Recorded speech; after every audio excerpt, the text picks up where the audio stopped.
Good evening, everyone. I'm Tara, and I have Miss Susan with me as well. We are your hosts for the eighth and final webinar of Bridging the Gap. I'm sure Miss Susan would agree, we've learned a lot. Not just y'all as participants, but we as the facilitators have had a wonderful experience and collected a wealth of knowledge throughout the past webinars. So before we start, let's have a big shout out to our sponsors. Miss Susan. Hi, Tara. Good evening. And good evening to all of the participants. Welcome to our last and final. Like Tara said, it has been quite a journey, hasn't it, Tara? Enjoyed every minute of it. Indeed. Right. So Bridging the Gap is actually a program that is sponsored by the American Center of Colombo, which is a branch of the US Embassy. And they work towards promoting and developing the skills of the youth of Sri Lanka. So giving them those essential skills that are needed so that they would be global citizens. So a shout out to the American Center Colombo. Thank you very much. It's always a pleasure working with the team from the AM Center. They're very much behind the scenes, but a huge support. So thank you to the American Center for that.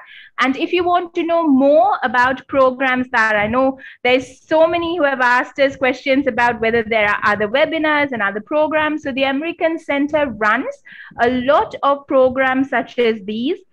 I think you will recall Sanjay did mention a couple of them, such as entrepreneurship, English language development, teacher training, coding. There's a whole lot of things that they do run, right? And the best part is all of them are free of charge. So you want to know more about the American Center and what they do, I would invite you to please follow them on Instagram and also Facebook. So the links will be shared with you within the meeting. So follow them on Instagram and Facebook. Right. And then the next party, the next institute involved with in this lovely webinar is Headway Learning Solutions. So Headway Learning Solutions have been in the business of consulting, training, and testing English language and communication skills for the last 20 years, right? So there's a wealth of experience over there. And Headway is actually an organization that has worked with and continues to work with governmental and non-governmental organizations.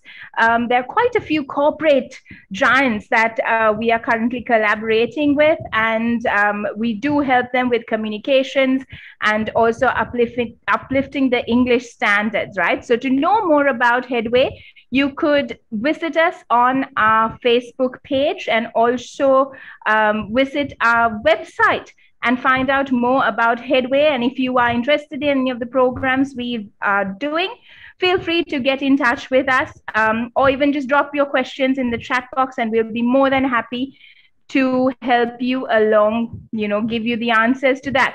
So again, American Center Colombo and Headway Learning Solutions together brings you Bridging the Gap, a series of webinars. And today we have come to the very last one. So super excited, Tara, as always. And I will let you have the honors of introducing the facilitator today. Thank you, Miss Susan. So, grammar. It was, and I think it still is, the scariest part of for me as a learner and a teacher of English. Isn't it, Miss Susan? I've always had these problems with grammar, and I'm sure you all have too.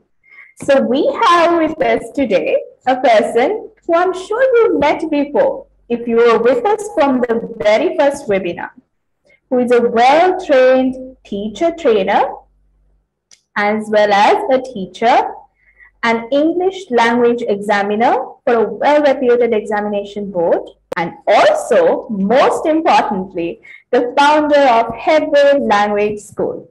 It's always an honor to be in his presence.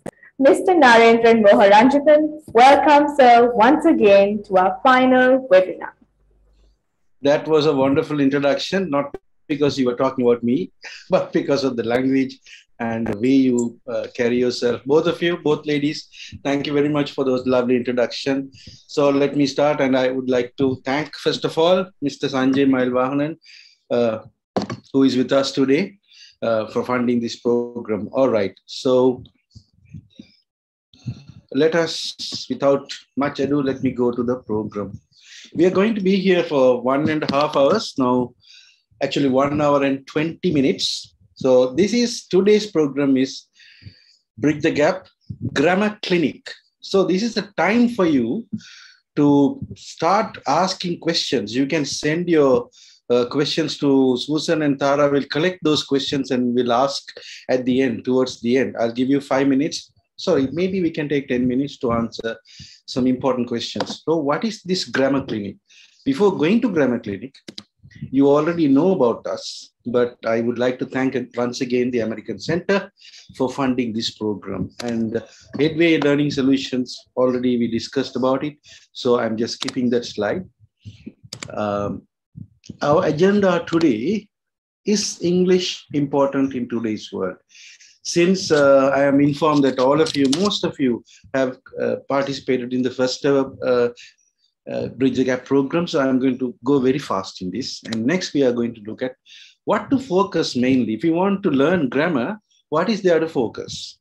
And then we will be looking at some common errors, simple in the sense elementary to advanced. Then we will also see how do we clear our doubts? I'm sorry about that. Okay, how do we clear about our doubts? And I'm sure in the group, there are some teachers as well.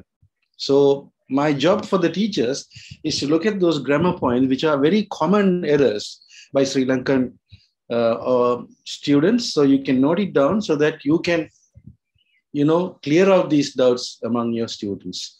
So let us go to, why do you think English is important in today's world? So those who didn't come to my first session, our first session, so you can just have fun here. English is the international language, so you know that. So that is main reason. It's international language for higher education. So up to O levels and A levels, maybe you can study in your own language. But after that, if you want to go for higher studies, unless otherwise you're following a degree course in Tamil or Sinhala as a language, you are not going to have. You are going to have English in all other subjects, whether it's a medical degree or a commerce degree or whatever degree that you are going to follow, you need to have English not only in international universities, but also in Sri Lankan universities. So keep it in mind. It is the international language of business. So if you don't want to work, maybe you become a businessman or businesswoman, then you need English once again. It's international language of diplomacy. Sorry, I couldn't get another photograph of the new president. So international language, if you want to be a diplomat and if you want to, be a representative of your country, if you want to join the foreign service of Sri Lanka, you need to have this language. It's international language of hospitality. You know what's happening in our country. The hospitality industry needs a lot of people with very fluent language to attract the foreigners. Now, if you look at countries like Thailand or Singapore, especially, people in this industry are very well versed in the English language. So that's why they are bringing a lot of people to their country. So to help this country financially, we need to have this language. If you want to travel around the country as a hobby, and once you become very rich, even if you don't become rich, if you have a chance of traveling around, you need English to go around the country. It's international language of friendship. This is why we had a problem 35 years ago within our country. Sometimes back before the ethnic war began, the civil war began in Sri Lanka, people were living in harmony because their link language, the lingua franca, that's what we call a link languages, and was English. So our grandparents lived in a very harmonious way because they knew each other. and their language was their English was there to link them, but it was missing after some time, and all these problems came. Again, we have international schools, international language. English is considered as a language to connect people in Sri Lanka. So it is the international language of the world, and therefore we need to have this whether you like it or not. Okay, soon maybe sometimes we might other languages might enter Sri Lanka also. People have begun to learn French, Germany, and Spanish, even Chinese for that matter. But at the moment, English is going to be a very prominent language for the next 100 years. Okay, in today's world, English is the key to success. It is not anymore a luxury. There were times when language learning was a luxury. If you know English, you're respected in the society. Even now you're respected. But now it is more than respect. It has become a necessity, just like water. So without that, we cannot find jobs. We cannot thrive in the world. Even a very small job, you need to have English. Therefore, it is not our language. It is not our mother tongue. But we need to spend some time learning this language. All right. So our topic today, okay, I have now come to the topic. I can go a little bit slow now. Right. Our today's topic is learning grammar. How can we learn it in an effective way? Remember, it is not a grammar class. It's a clinic. So there are patients in front of me. Okay. So I'm going to give you some ideas how to prevent this problem and how to do it on your own. With the teacher, yes, you can learn a lot of language with the teacher. But now my topic here is learning grammar on your own. What to focus? What should we focus initially? So when I say initially, main things you need to learn in grammar. First of all, if you have any problems, I know many people have problems. Like Tara said, it's like a ghost. Okay, not only for teachers, because for teachers it's a big problem with how to make your students understand. Whereas in case of students, mastering grammar is a big challenge. So basically, what you need to focus on, these three things. Number one, learn to talk about the past action. I'm starting from past because when it comes to grammar, past tense is easier than any other tense to master. So first of all, you master the past tense. Now, for example, in this picture, what somebody did at 6 o'clock, 6:30, what he did, 7:30, what happened, 8 o'clock, what happened, all this is past. So I think in any language, if you can learn the past, you can talk about your past. Simple past I'm talking about. Teachers focus on this. I'm not talking about other past tenses. I'm talking about simple, the simple, past simple. So, for example, let's call him Jack. Jack finished his work at 6 o'clock, finished his work. 6:30, he got dressed. 7:30, he met his girlfriend. At 8 o'clock, they had dinner. 10:30, they went dancing. So if you look at the verbs, finished, got dressed, met, had, went for dancing. Now, all these verbs, so you must know that very simple past tense. So that is fun to focus. Okay, then we go to,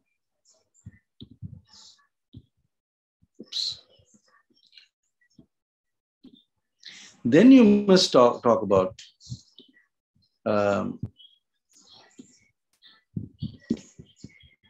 how to talk about daily activities.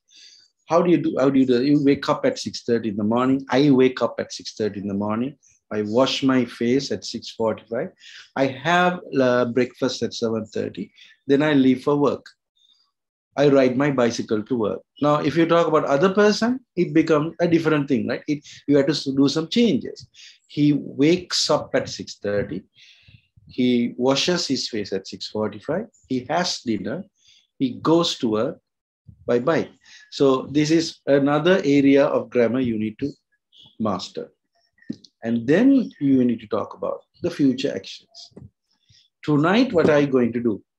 So how many different structures do you know to talk about the future?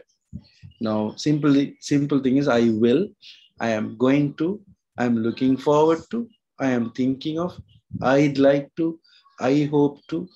So if you know a set of things and the differences between that, you should be able to, function in a normal way. Before you master very advanced grammar, I'm only talking about very, very simple grammar. So your first action is to either go to a teacher or find some books or focus on it. When you watch a movie, look at those three things first. Then you can advance in grammar. Right. So this is just an idea I'm giving you. Now we are going to go to the clinic. So I'm going to show you some common errors in elementary levels. Okay. These are very common levels, so common errors. So we will discuss that in today's presentation and focus on that. Which sentence is correct? Now we have to start interacting. Okay. You just have to, you can use the chat and tell me which sentence is correct here. So I have taken very common errors that Sri Lankan users make. He comes from Candy. He comes from Candy. All right. So Susan and Tara can help me now because I am at the presentation mode. Yes, I cannot do it. Yeah. Can you tell me how many answers? Lot of B's. Second option. Lot of B's coming in, Naaren sir. Well done. I am very sure that there are people with advanced grammar knowledge. You guys have to wait until I go to the advanced grammar. So these are simple ones. We'll polish out these things and then go. Still, many people make these errors. He comes from Candy. And then what about this? She drives a car. She is drive a car. Well, so many people are interacting. Very good. I'm very happy about that. What are we getting? We have answers saying that it's the first option, sir. A, she drives a car. She drives a car. So, okay. So those who teachers, I have invited some teachers. You know this problem, right? She's drive a car is a very common thing, isn't it? She's drive a car. I am live in Colombo. I live in Colombo.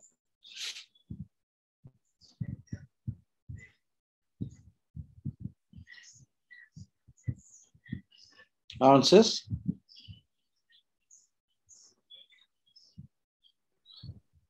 Lot of B's coming in, Naaren sir. I live in Colombo. I live in Colombo. Now, that is not the biggest thing. Why is this confusion? It's the thing that we need to ask.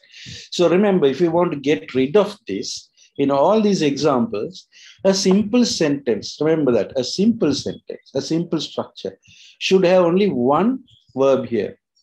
If you have two verbs, then you are talking about slightly, not elementary, slightly, even pre-intermediate grammar or advanced grammar, complex structure. So those who know passive voice, for example, he was sent home. He was sent home. In that case, we have two verbs. So the voice changes, active voice to passive voice. But these are all simple sentences. There's only one verb. You're dealing with simple grammar. So he comes from Candy. She drives a car. I live in Colombo. Very, very basic grammar. All courses, almost all courses, when they start elementary levels, after talking about he is a man, she is a woman, then they come to simple present tense. So this is very clear. You need to make it very clear. He comes, there are two verbs. He comes, she drives, and I live. So you know the difference between he, she, it. We have to have an S form. For I, you, we, they, we don't need to have the S form. So this is very simple. I'll go to the next one. So keep your questions ready. At the end, we can look at it. Which sentence is correct and why? Somebody is asking, what do you do in your free time? I watch TV. I am watching TV. Very common.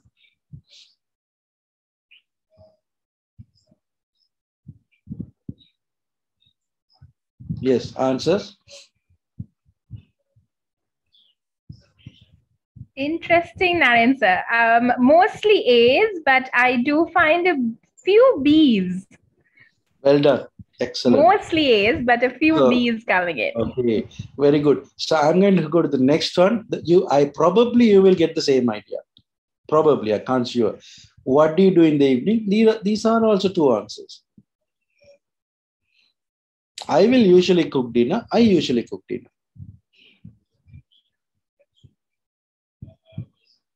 Am I correct? No? Mostly B's, but a couple of A's also coming Is in. also there. Right. Yeah. So I can give you the reason for this. Okay. Now I need to speak a little Sinhala and Tamil also. Help me with my Sinhala. In Sinhala, we don't have, I mean, when somebody asks you, what do you do in your free time? Mama TV balano, correct? Mama TV balano, Mama Sindhu Hanwa. So that is the second one that I'm watching TV. Mama Sindhu, but it's correct in Sinhala, isn't it? I think Tara and Susan can help me to have a conversation for others' benefit, isn't it? That's correct, isn't it? Absolutely correct. What do you do in your free time? If you want to answer, Mama TV balno, Mama Uyenawa. Yes, Okay. sir. I'm Uyenawa. When I'm you can give me an answer, please, in Sinhala. Mama potak kiyono? Kiyonawa. Right. I'm not talking about the written Tamil. In Sinhala. Potak kiyonawa. So these are all equivalent to I am watching TV. Right. But if I ask you, if your mother asks you, what are you doing in front of the computer? Again, what is your answer? Now, at the moment. Mama, Mama, what are you doing? Mama, pardon karna. Right? Mama, pardon karna. Mama, seminar, I don't know. How do you say that I'm participating in a seminar? Sabahagi veno. How is that? Yes. Right. Seminar ke sabahagi venwa. So that is in Sinhala there is a very small distinction between the ing form and the simple present tense form. That is why many Sinhala speakers have a problem with this. I watch TV. I am watching TV. This is not only very advanced. Not very advanced. I mean, even elementary level students when they come for exams. So how do you travel to work? I'm driving to work, which is wrong. I'm driving to work. It should be I drive to work, because they confuse with Sinhala and Sinhala and English. They tend to translate. So translating directly from your language is going to be a big problem. Now, what do I have the next one? I will usually cook dinner. That is mostly done by Tamil students. Because in Tamil, we say, நான் TV பார்ப்பேன். That is equal to future form. Okay. நீங்க கொழும்புக்கு போனா என்ன செய்வீங்க? நான் ஹோட்டல்ல நிப்பேன். And நான் ஹோட்டல்ல நிப்பேன் is future, but நான் TV பார்ப்பேன் future. So, but if you look, what do you do in the free evening? I watch TV. In Tamil, you can say நான் TV பார்ப்பேன். Both are correct, but in English, I will usually cook dinner is not the answer. It means only one time. I will usually cook dinner. But if you usually do it, I usually cook dinner. Repeated action. Okay, that is the reason. So we learned that, especially teachers make a point here. Translation is the problem here. All right.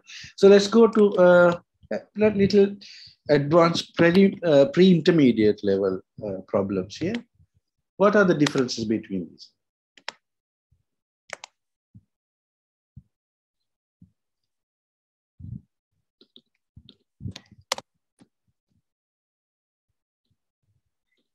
Now, this time I'm giving 3. What is which one is wrong? Oh, sorry, which one is correct? I'm sorry, I didn't. One is wrong. Difference. Yeah, one is wrong, but there are 2 which there are differences between this. I will go to Colombo tomorrow is one thing. I am going to go Colombo tomorrow is another thing. I will go into Colombo tomorrow. So one is wrong. First of all, we'll see which is wrong. Can you send me a text message? Which is wrong? C, Naaren, sir. A lot of them are saying C is wrong. Excellent. So this is a mixture of will and going to form. We can't use both of them. There's another form, I'll come to that. There's a third one. I will be going to Colombo tomorrow. We will come to that. But let us look at A and B. What's the difference? There's a big difference between these two things. Now, because there are 200 people, I cannot kind of interact with them, unfortunately. So, but I will just tell you, I will go to Colombo. You use will if you decide anything right at the moment. Now, imagine that you can't listen to me. I think something wrong with my connection. You can't hear me. So you tell me there's something wrong. Then say, okay, don't worry. I will connect to another internet connection, another service provider. I will. That means I decided right now. Imagine somebody, your friend is approaching you. Your friend approaches you and tells you, can you please explain this mathematics sum for me, this problem for me? Then you say, okay, wait, I'll help you, because you offered to help right now or at the moment. So will is used. One use of will is you decide at the moment. Okay, let me give another example. You ask you go home, you are very tired. You ask your mother, I'm very tired. Can I have some tea? Your mother says, wait, I'll bring some tea. I will bring some tea. The short form, I'm not dealing with the short form today. That will be too much for a seminar. So I'll is I will, short form, I'll. So I'll make a tea for you. I'll make some tea for you. I will make some tea. So your mother decided right now. So you tell your friend, I have no money. Can I borrow some money from you? Okay, I'll give you some money. I will give you some money. You decided right now. Another will form is there with determination. I will pass this exam. That is future. And future predictions also we use. It will rain tomorrow. You look at the sky and say, I think it will rain tomorrow. That's a different story. I am going to Colombo. Very useful because this is planned future activity. Sometimes we have a fancy name for that, premeditated future. Or you can simply say, I am going to Colombo tomorrow. Is that something that you already planned? Okay. So you take, okay, tomorrow you have a seminar. I am going to attend a seminar tomorrow. Tomorrow you have school. I am going to school tomorrow morning at 8 o'clock. Okay. So there's somebody called Peter Pereira raising hand several times. You can see, please, Peter Pereira, write your question, then they will answer. All right. If it's, some people are raising hands, but instead of raising you, we will give you some time to clarify your ideas. Keep those questions written down. Okay, I will go into Colombo is actually a mixture. It is a misunderstanding. You can't use both. There is another one. I will be going to Colombo.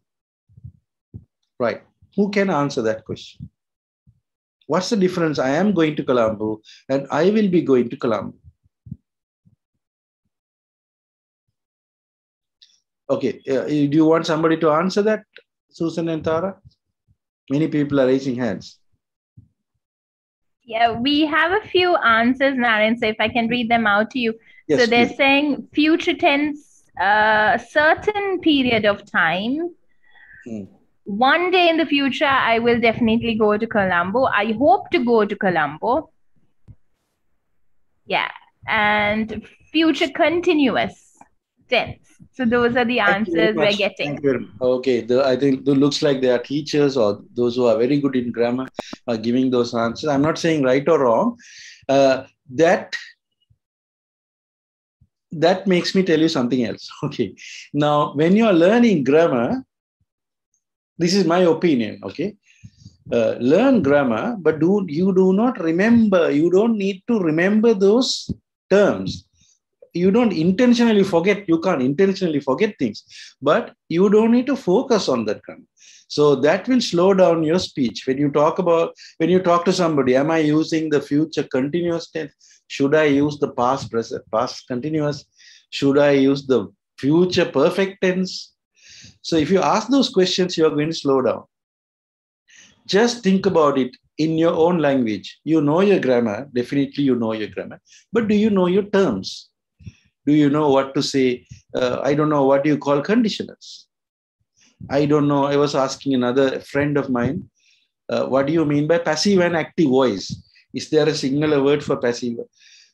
She told me, but I can't pronounce. I might pronounce it wrongly, which might sound a bad word to you. So I don't want to say that anymore. I know only thing, karuma kare. No, I'm sorry. Karma, not karma kare means you're a sinner, right? No, there's another one. Karma, I don't know. Okay, forget about that. So in Tamil also, I kind of forgotten those things. So that is, I have forgotten, but I will never make a mistake when I speak in Tamil. I will never make a mistake in conditionals or passive voice in Tamil. Since I am a language teacher, I know those terms because as a language teacher, there is no excuse. You need to know your grammar terms. But as a user, you may study, but one thing you should not forget is where to use them. Maybe you can forget the terminology, the term, what do you call? Is it a present perfect tense or past tense? I don't know, but I will not make a mistake. A very good example is a great age 5 child. Talk to them in your own language. They will know at least 60% of the grammar they will know. They will also they can make passive voice. They can make, without any problem, they can make conditionals. Apple gediya dunnot mama oyage kiyeka denawa. So if a chocolate එක දුන්නොත් මම කීයක දෙනවා. මම අංගල තියනවා කීයක. Child is telling the father, the child is hiding, she hides the car key, and she tells the father, if you give me the chocolate, I'll give the key. So you don't need to teach second conditional, grammar, and all this, first conditional, all those things to them. But they pick up language. In their language, they don't know the terms, but they will be able to use it.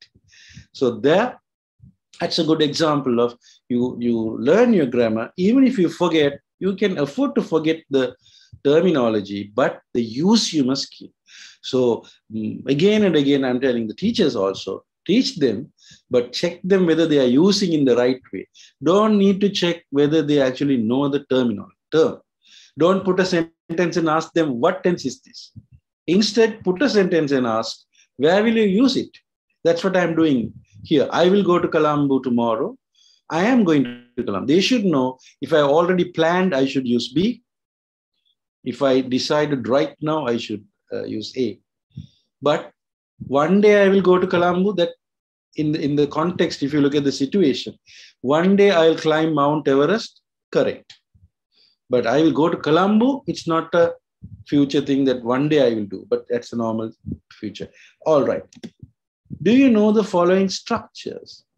Learn these structures and learn the difference between these. I'm thinking of buying a new car.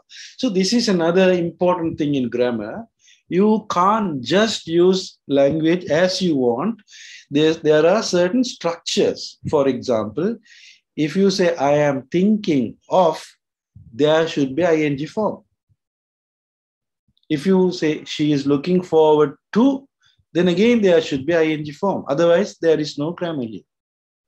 Okay. Now, what's the difference? I am thinking of buying a new car. So, when will you use A? When will you use B? Okay, we'll wait for some answers.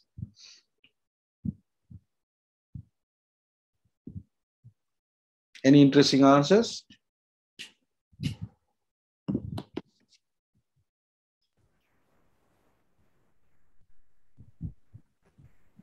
There are a few answers, Naaren says. So Remika has said future planned actions.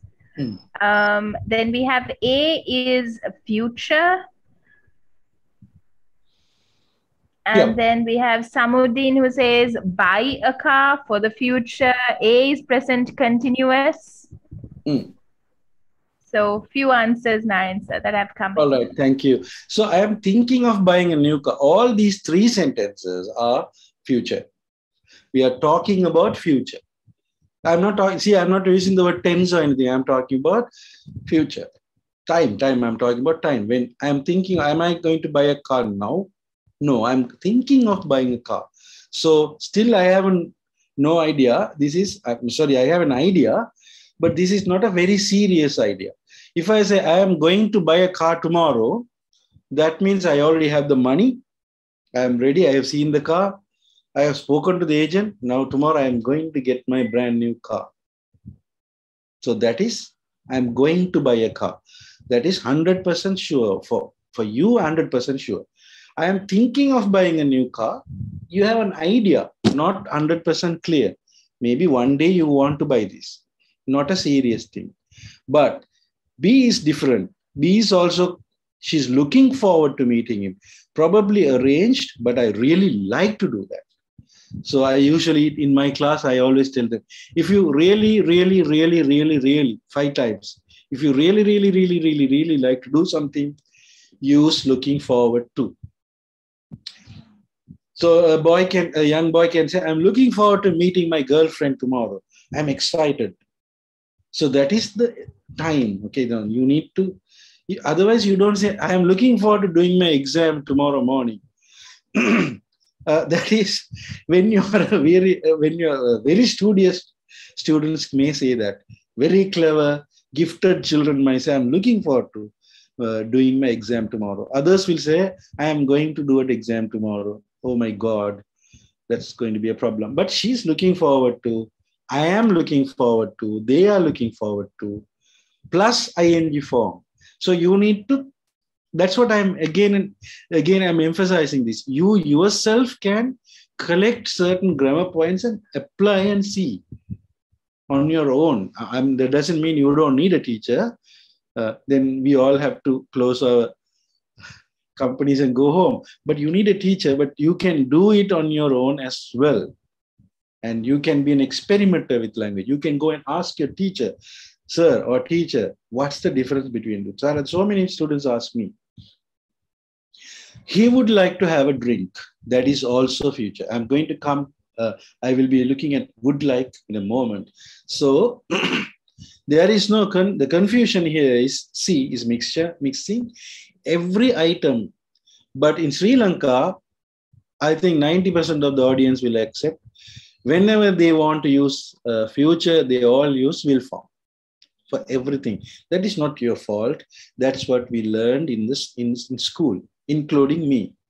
It took me a long time to understand as a learner of language. There are so many different forms. Thanks for Headway books.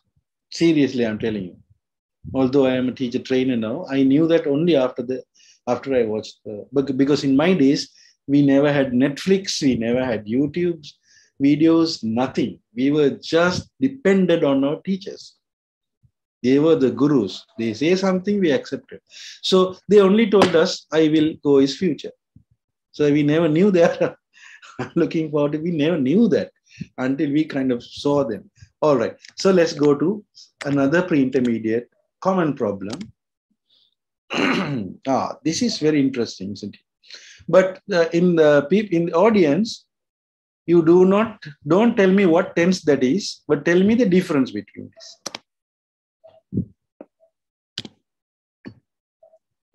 What's the difference between A and B? I have eaten breakfast. I ate breakfast. Tara, are you getting? We have one answer, sir, from Fatima saying A is recent past. Remika says it's finished action. And B is past. Go ahead. Sorry. B is past action. Nimesh says A is present perfect. Okay. And B is completed activity by Prasadi.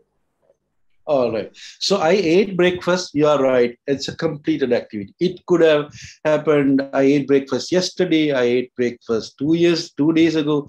I ate breakfast 10 years ago. I ate breakfast in 2012.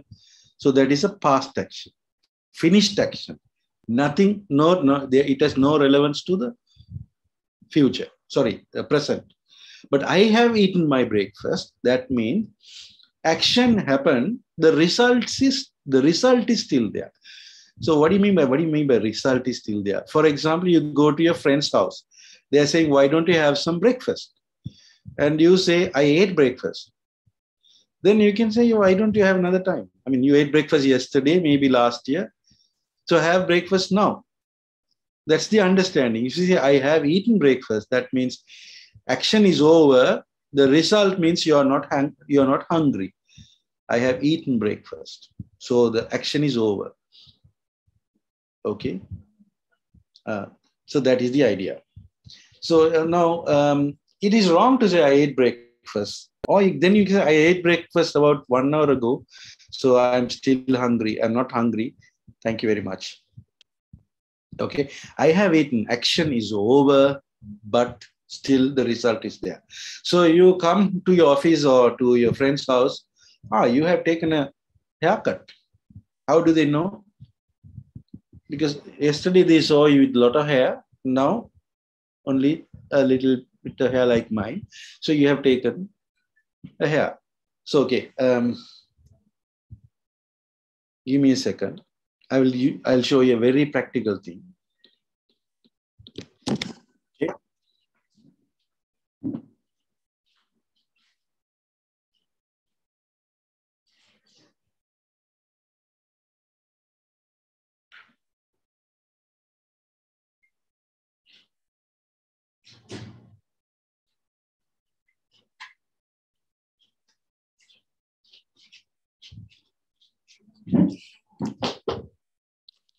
So I just thought of doing this. Don't laugh. You're going to have fun. Can you see my shoes? How is this shoes? Is it clean or dirty? If it's a real class, I can show you. Right? This is dirty or clean? Tell me. Can you see this, both of you? Tara and dirty. Yes, Naaren sir. Definitely dirty. Dirty. So at the moment, it is dirty. Okay. Now, okay. I polish my shoes. Now look at this. I love shoes. What is this? Shiny clean. So now I just cleaned it. So what can I say? I have cleaned my shoes. This is dirty. Imagine this is the same shoe, okay? But now, what has happened? I have cleaned. The action is over, but the result is there. What is the result? My shoes is clean. Right. And those who know a little grammar, you know, this is called, yes, you have cleaned the shoes. Very good, Peter. All right. Okay.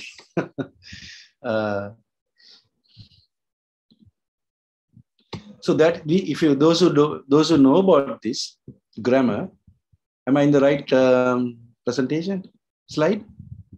Correct, no? Yes, Naaren sir. Yes. So those who know this is called present perfect tense, but present perfect tense is one of the most complicated grammar item because it has so many users, at least 3 to 4 users. Even the native speakers make mistakes. So then that's a kind of good news for you. I can also make mistakes. Many native speakers also make a mistake on present perfect tense.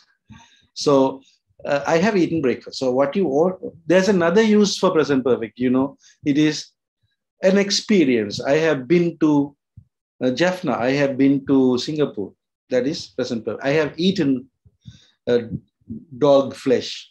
I haven't, but I'm telling you. I have flown on a plane. I have flown on a helicopter. See, these are experiences. So that's another. So I'm not going to teach those things in the class. It's going to be useless because you can't keep all those things in 45 minutes to 1 hour. All right. Now look at this. I like cup of tea. I would like a cup of tea. Quickly type the differences. These are very, very common errors.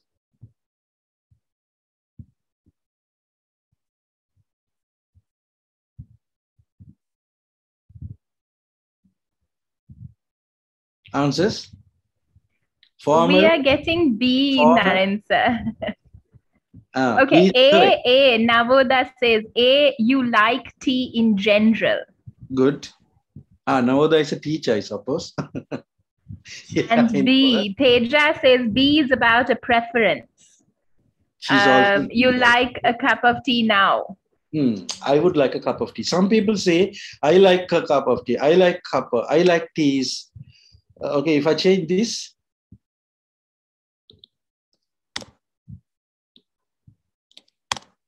now it's clear.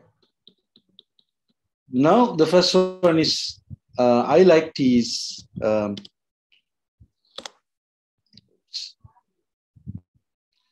Sorry.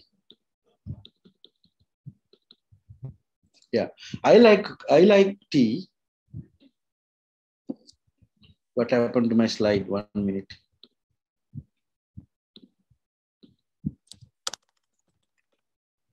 I like tea is one different thing. I like tea means I always like tea. You are right.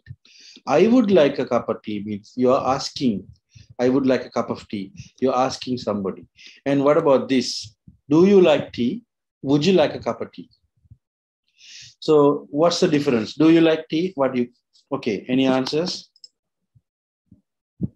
Sisal says A is asking for the opinion. Yes, you are right. Would you like a cup of tea? And Fernando says, I think A is general preference and B is an offer. Well done. So would you like a cup of tea? If you ask, do you like tea? You go to a native speaker's home, and if they ask you, do you like tea? You say, yes, I like it. And you are waiting for the tea. There won't be any tea because they are not offering you. Would you like a cup of tea? They are asking, can I bring some tea? So this actually happened in an NGO. The boss has told, do you like laptops? To a staff, a member of a staff. So that fellow was over the moon. He came and told other people that boss is going to give my laptop. He thought he's going to give the laptop. He had just asked, the boss is a native speaker. He's from the UK. Do you like laptops? He had generally asked. So this man thought he was going to get it. He had asked, do you like laptop? Means, do you like to work on the laptop? So he should have asked him, would you like a laptop? Then he might have been happy. So this fellow was waiting for 2-3 days and he never got the laptop and he got frustrated. So other people explained, this is wrong. He didn't ask you whether he wants to give you. He was just asking whether you like it. Right. So would you like a cup of tea? These are also very common errors that people make. Okay. The confusion is not understanding the use, not the usage, the use. You know what I'm talking about. I don't want to go into that. All right. Next one. This is a bit advanced. Do you know the following structures? I'm just asking you. If I go to London, I will buy you the book. If I was the minister, I would resign. Okay. Third one. If you had told me, I would have bought the book. So these are two. Now I'm not expecting answers, but you can give me answers if you want to. These are you need to understand these two. When you are pre-intermediate, you have to, it's a kind of passion you should have. You should develop that passion. I want to know everything in English grammar. So you need to look for this grammar. What's the difference? You can see a lot of this be in many films, in many movies. You can see people talk. They just skip the first part. They use I would all the time. So they don't use the long form. They use the short form I'd. So you have to master this. So I'm just going to tell you, it's not teaching, but later on you can just explore into these things. If I go to London, I will buy the book. Now say I'm not going to utter a word of the grammar term for the terminology, the term, the name of the grammar item, the language, the target language. I'm only going to talk about the use. Okay. If I go to London, I'll buy the book. That means you are somebody who wants to go to London, who can go to London. It can happen in your life. So if you change it to Colombo, you live in Anuradhapura, you're saying, Okay, if I go to Colombo, I'll buy the book. The daughter or son is asking for a book. That's a normal thing. It can happen. Second one, it's impossible or hypothetical. That means if I was the minister, I would resign. You are angry with the minister. You are in Tamil, in Sinhala, we say, Mama minister na mama attarla dala. That means you are not the minister. How can I resign if you are not the minister? You are not the minister, but you're angry with the minister. You are giving an opinion. I would resign. So look at you must learn the grammar now. Was and would go together. Go and will go together. In exams, it happens. When you are looking at their language, you are listening very carefully. They start with if I was the minister, and then they kill the bird saying, I will resign. So it doesn't go together. Past and past. But this is the problem with grammar. We are using past here, was and would, but we are talking about the future. So if I were the minister, no, you are talking about the present. But what is the verb you are using? I'm talking about be, was and past tense, would past tense. But we are actually talking about present. If I was the minister, I would resign. Okay, so in traditional grammar, those days, they first taught simple past tense. They gave a list: was, is, was, were, will, would, can, could, may, might. So that's how traditional grammar went. But people learned that, and then they scratch their head and say, that man was telling was is the past tense. Now he's telling it's present tense. Now I learned could is past tense. Now could I have a cup of tea? Am I talking about it in the past? No, I'm using the present. This is the confusion that people get. So you must learn it. If you had told me, I would have bought the book. That is also something happened already. You didn't tell me, I didn't buy the book. Okay. Now, who can tell me the difference between the next two?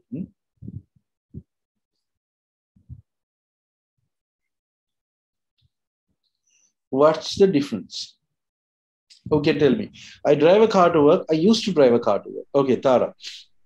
So we have one answer saying B is he usually drives the car to work. And A? Renika says A is usual action. So we have two ideas there. One person says B is the usual action, and one person says A is the usual action. And that's a good debate. We also have answers saying that B is in the past. Right. So, okay, I used to drive a car. This is past. Yes, you are right. But we use the word used to talk about a past habit.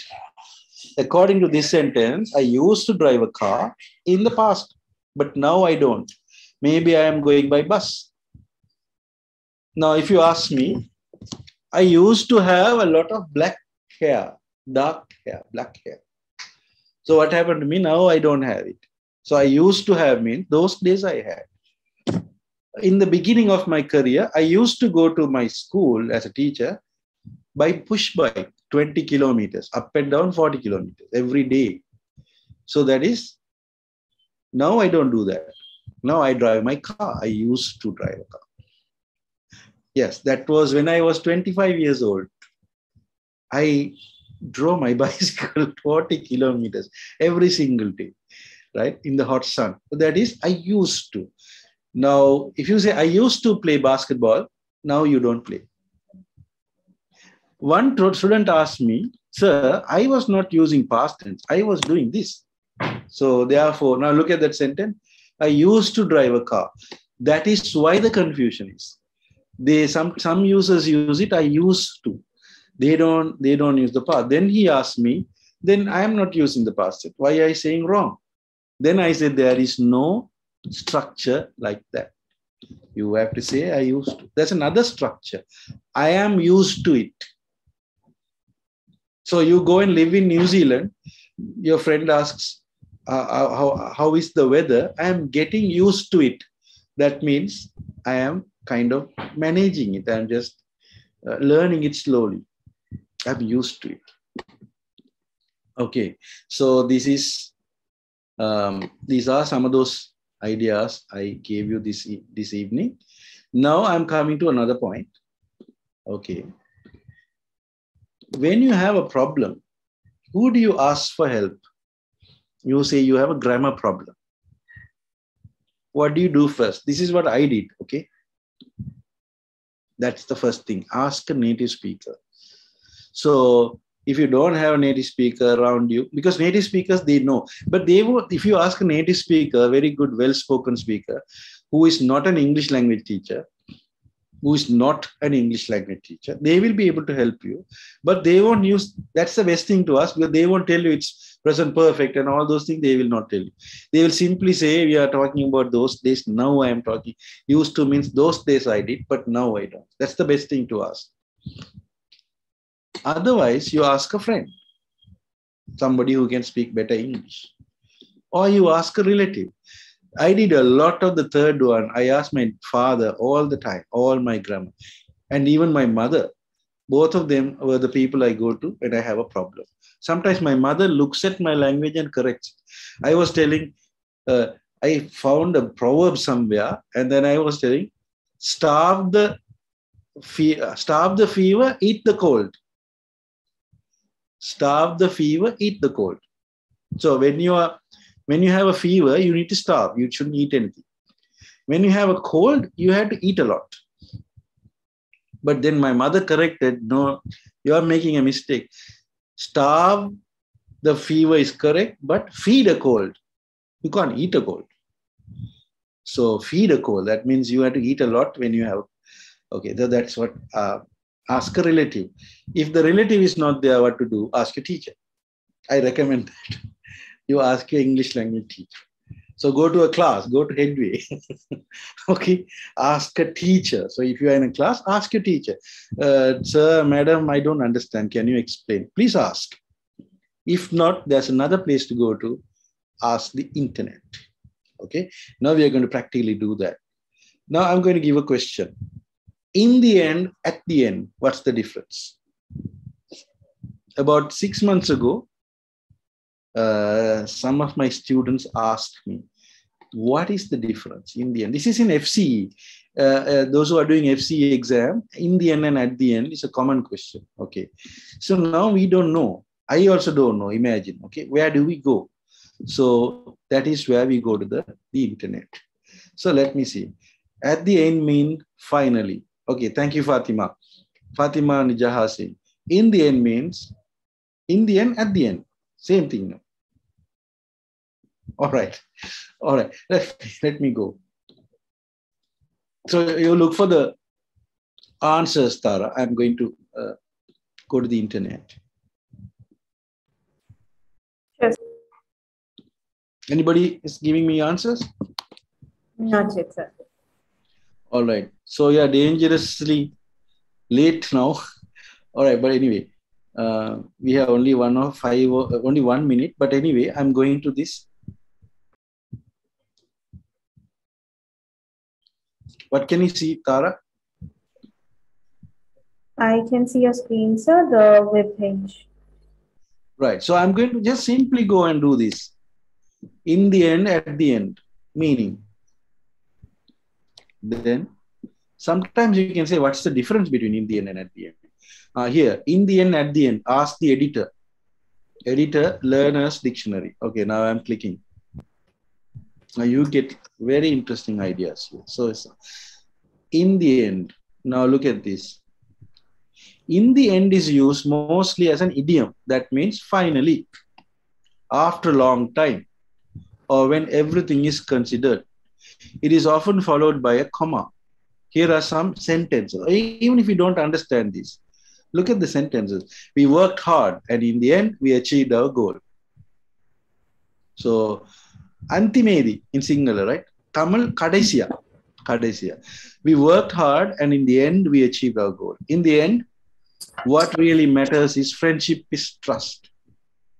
In a friendship is trust. At the end means at the end of an event, at the end of his life, he had no regrets. This is physical ending of something. Put a period at the end of every sentence. That is, you don't say in the end of every sentence.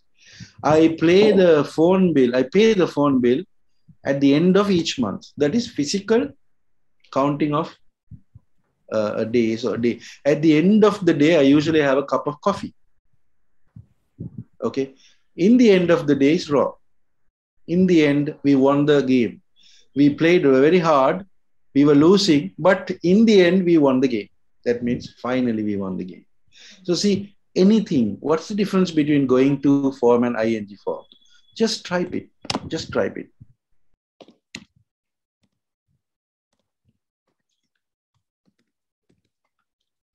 Between ing, sorry, going to, this is another thing I told you I'm going to talk to you about. Will be going to. What's the difference?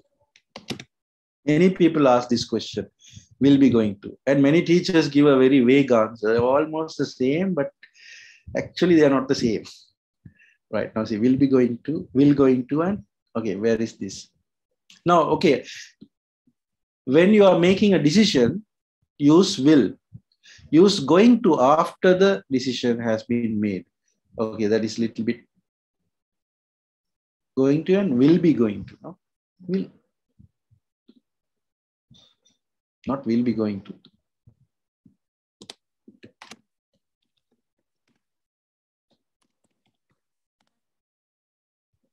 Now see, the difference between will and will be different. I am going to do something, will and will be. Okay, going to, will be going to. There you are. We got it.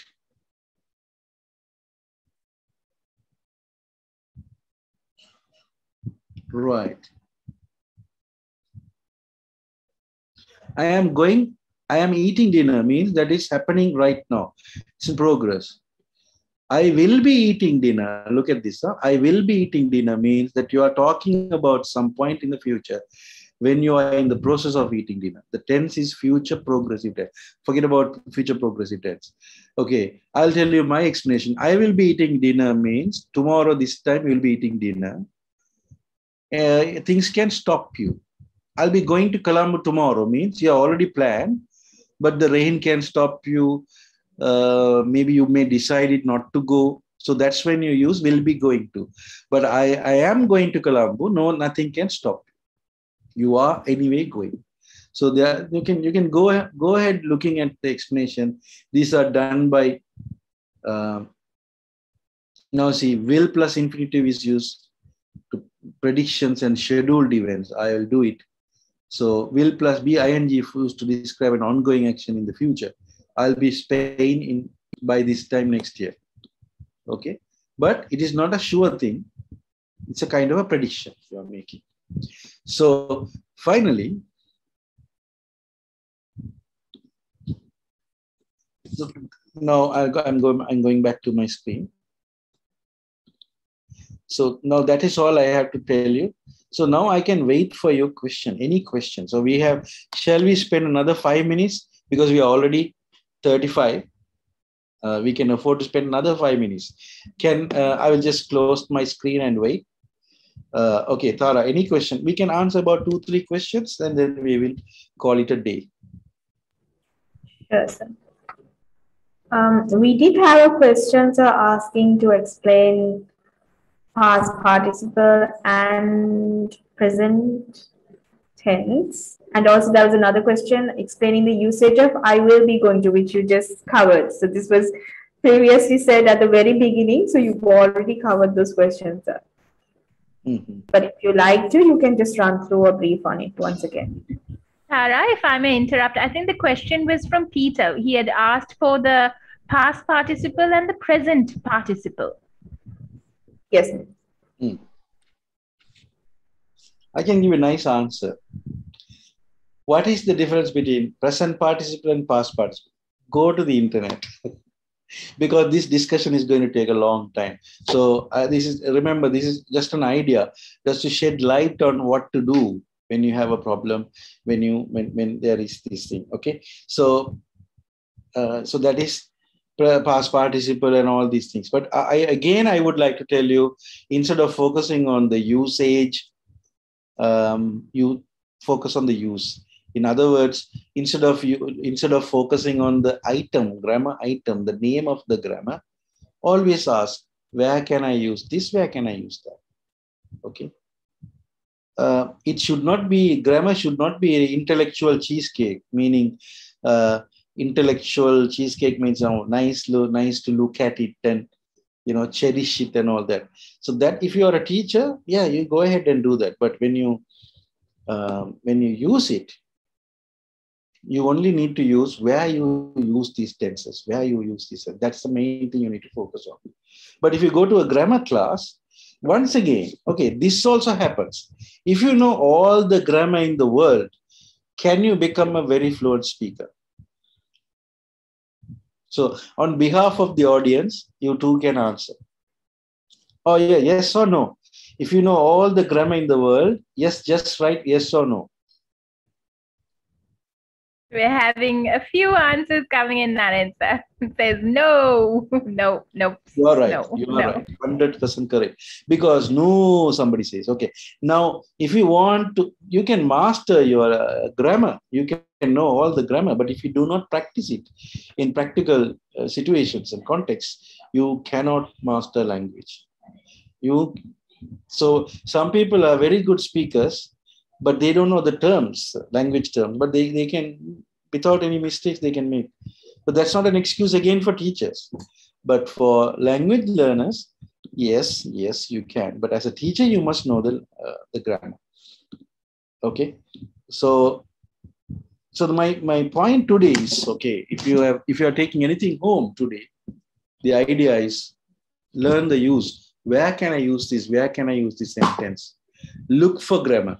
I'll finish it by just telling you an incident happened, not a big incident. One of my friends, two things I can tell you. I had a teacher whom I met in grade 6. He was my woodwork teacher. I still love him. I still talk to him. Even for the Teachers' Day, I called him. So nice gentleman. And I learned a lot from him. One day he told me in Tamil, come here, Naaren. How long have you been learning English? I said, no, sir, for a long time. So how long do I know you? More than 25 years, sir. Then he said, if I had mastered one grammar item each year, now I can speak 25 grammar items at least. I can at least speak to you in English, but I can't because I didn't focus on anything. So he was telling you, I saw you when you were a small boy in grade 6. Now you are an English teacher and people are calling you examiner and all that. But see what I have done, I have not done anything. That is one story. Another friend of mine told me, Machan, I can speak language, I can understand, but sometimes they speak would danoa, could danoa, would have, eva danne mata putta kila derakti. You are English teacher, please tell me. I can understand that. I can speak to people, but are would, could, eva, I feel little intimidated. He told me in Tamil, intimidated because I think they know much better than me. So anyway, all right then. Thank you very much. That is it. So I hope you enjoyed it. Maybe I just gave you a springboard to jump from, just a little bit of idea for you to explore more of grammar. Thank you very much. All right. So if you liked it, you can say thank you or well done or whatever. So, okay. Thank you for inviting me. I loved, actually I should have joined in all other sessions, but unfortunately I was so busy, sorry. So thank you very much then. Thank you, Naaren sir. Thank you so much. I know there are a couple of questions that are coming in now, Naaren sir, about improving speaking fluency. And so unfortunately, I think we are absolutely out of time. But, our webinar, the very first webinar that we started was about improving your fluency. And we did talk a lot about speaking skills. So all of our webinars, the recordings are shared on our YouTube channel. you are free to go visit, like, subscribe so that you will get our future videos as well. And you can go through the whole list. The whole series of webinars are there. So Bridging the Gap, you could go to our YouTube channel, Headway Learning Solutions. We'll share the link in a while, and you will be having access to all of the webinars. So thank you very much, everyone, for joining us. And I think before I let Tara sum up, I'd like to say, I know there's quite a few questions coming in about the certificate. So the certificates, like we said, we will be looking at the feedback forms, and everyone who has participated for the entire webinar, for the entire series, you will be receiving a certificate. We'll send it across to you. We'll send you the link for your certificate within a month. Give us a bit of time because there were a lot of participants, so we need to go through the whole thing, and we will send your certificates into you. Couple of you did have problems, and we have taken it down. If there's anything, please do feel free to contact me. Right, so those who could not fill in the feedback form, I'm sorry, I can't give you a confirmed word at this point, but do give me your number. Your name and your contact number. We'll take it down and let me get back to you, right? Unfortunately, there's nothing we can promise you about it, because from the very beginning, we said the feedback form was going to be one of the ways that we kept track of those who are here. And Naaren sir, always a pleasure having you here, sir. Thank you. I know you're very busy, but thank you for joining us. It was lovely, and it was really good going through all of these. These are things that we have discussed, during the teacher training and stuff. So it was lovely. I'm sure the teachers and even those who are new to the language, who are learning English, had a lot that they would have taken out of it. Tara, thank you. Over to you, dear. Thank you, Miss. Thank you, sir, once again for everything and for, as usual, a very successful. At least it was very interactive. People were just giving the ideas, and both of you helped me a lot. Thank you very much. Thank you, and we will meet again. Okay. Perfect. And thank you, everyone, for all this interaction, all the support, and all your comments and questions throughout the 8 webinars that we had. And hope to see you all in our YouTube channel, subscribing, liking, and viewing the sessions of the webinars. Please do fill in the feedback form and let us know what you thought about our webinars. So thank you once again. Thank you, Ms. Susan, for all your help as well. And have a nice evening, everyone.